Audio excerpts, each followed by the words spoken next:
Hey guys, welcome to MadTech. Today we'll be learning how to change nickname in Terabox, and now let's dive right in. Now to change a nickname in your Terabox account, first open up your Terabox app on your phone, and after opening a Terabox app guys, on this interface at the top left corner of the screen you can see the three line icon available for us.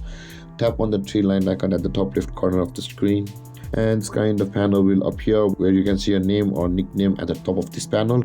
Tap on your name at the top of this panel, and this kind of personal information will appear where you can see the nickname option available for us just above the birthday.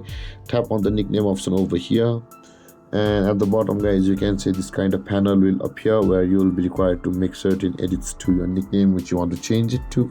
So let's write a name over here, and after making the certain edits to change your nickname in Terabox, tap on the OK button over here at the top right of this panel. Just beside the same nickname you can see there is the OK button.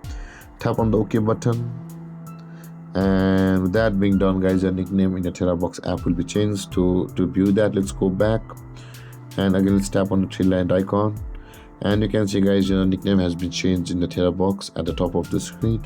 And then guys, this is how to change nickname in Terabox. And if you have any confusions or questions regarding the topic, feel free to comment in the comment section below, and don't forget to like, subscribe and hit that bell icon for more videos. Thank you for watching guys. Peace.